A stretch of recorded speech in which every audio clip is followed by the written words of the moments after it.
Welcome to the Mike and Doug Show. I'm Doug. Hi, Mike. Hello, Doug. Let's talk propaganda. Okay. Propaganda, that's like, having your own agenda. And when you have your own agenda, there's some narrative you're trying to convince someone of, then you have to ask the question, could it possibly be true? Well, if it was true, you wouldn't need to propagandize it. I think most people don't realize how sophisticated the press in Britain and their minions in America, specifically New York Times, Washington Post, Chicago Tribune, and the LA Times, back in the mid to late 1800s. Once telegraphy started, they could push within an hour a consistent message all over the world. All of the newspapers of that era started realizing that they had great power. If you look at those newspapers, what you really are looking at are text messages, because they couldn't push out large articles at that point. They were doing small snippets, and that looks uncannily like a series of text messages. And so they started running those. And what they realized is it only took a few text messages to influence the entire country of Britain and America. And so from 1850 to 1900, they refined that capability and started comparing notes.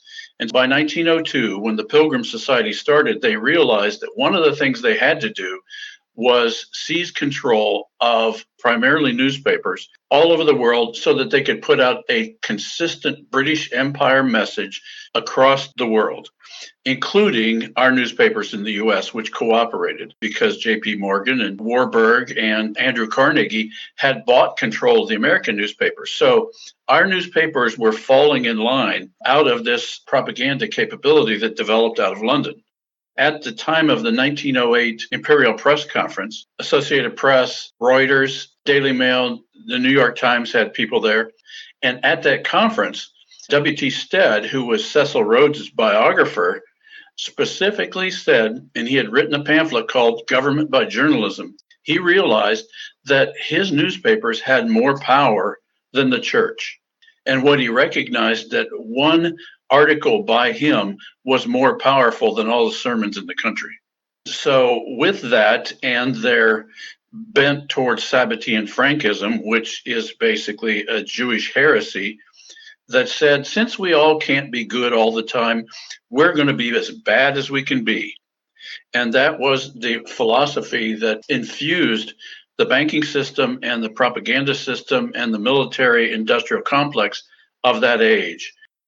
In 1908, the Empire Press Union formalized their ability to push propaganda of this new world order that they were attempting to develop that would federalize the British Empire and make it a corporatist empire and would hide behind the monarch for all their legal liability. So they would create fiat currency out of the Bank of England to fund all of these efforts.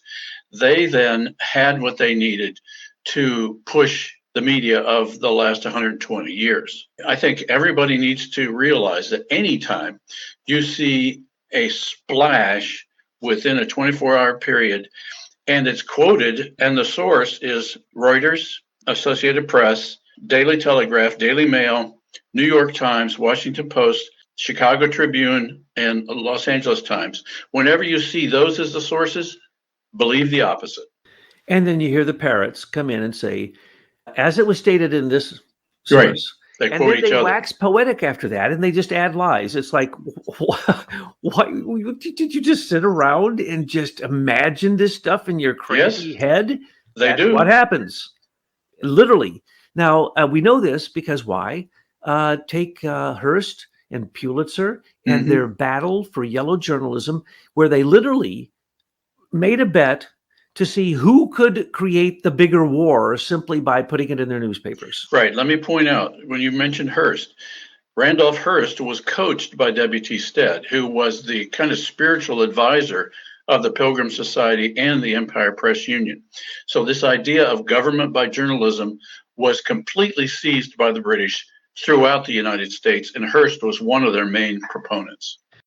Now let's remember, there's only really 6 big corporations who own most of the news. And who owns them?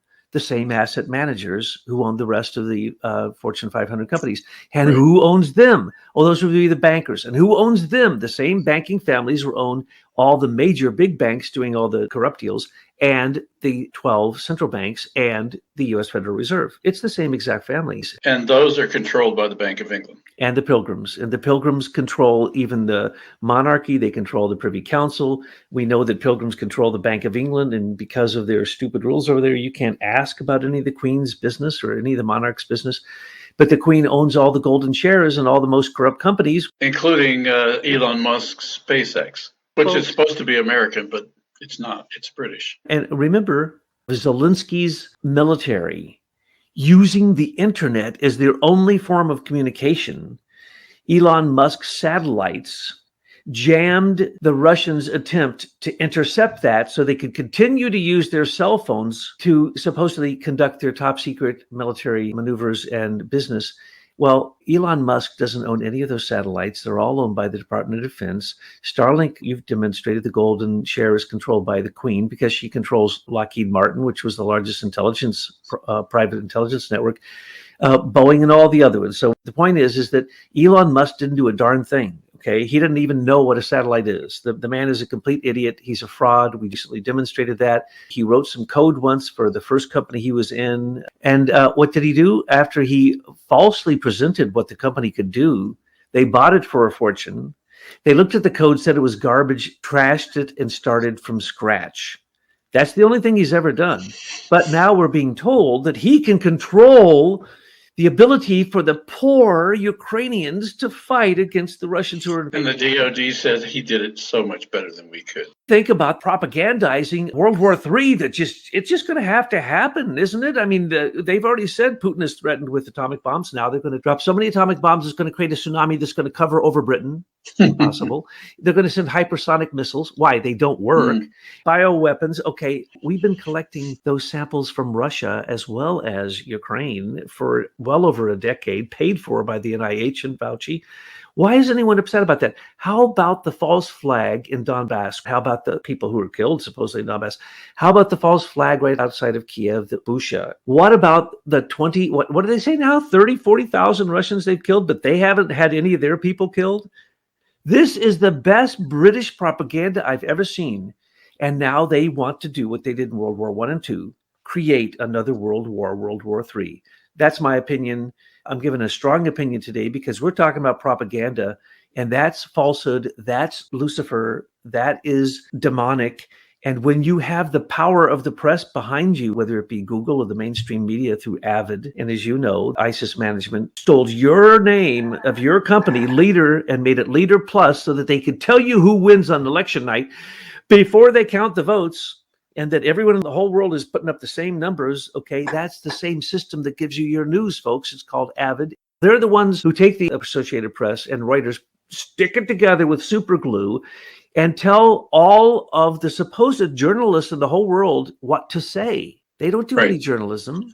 They pump the message out to all the Chiron readers around the country, and all these local news outlets, they just take it verbatim and they either repeat it online or just carry it over their newswire. These are shills. These are fake news sources. Why would you even listen? Why? Because it draws you in. It's good sensationalistic propaganda. It really gets you. You're convinced. It's all lies. Now, Tyler and her team came up with this great idea and said, we're going to really bundle this so that they're like chapters in the Truth History book. And then she did one. This is the best thing you could get. This is live, interactive, somebody even talking to you, explaining to you after they give you the indictable evidence. And that's our new project, Truth History Online. You could go and plug in your query and then articles, videos, and all these things that we have been doing for the last 5 years. You will find such a plethora of answers. I was so thrilled when I came across Americans for Innovation. How many years we've been doing it with Americans for Innovation? About 5.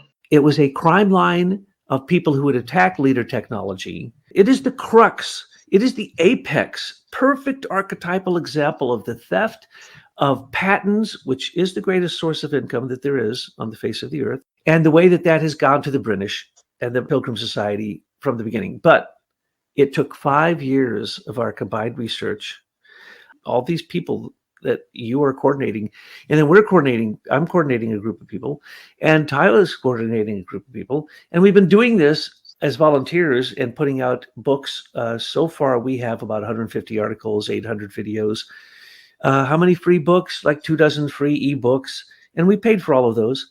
And you have defended yourself against the very evil that we were trying to point at. And so when we joined forces, it became such an expose showing what generally is considered conspiracy theories, but backing it up with fact, absolute indictable evidence. And that's why the idea is an idea whose time has come, to have literally an online resource that shows you not only where to go and get the information and then summarizes it and then talks about it, but it shows you how to do it yourself. So I'm so thrilled that in the last few days, this brilliant idea has gotten a lot of support from our friends all over the world. And to find out how many friends we have all over the world was so heartwarming to me that it just encouraged me to keep on going. And so Thomas Paine in The Ass of the Globalist is not going to stop. We're going to continue Excellent. to show truth history.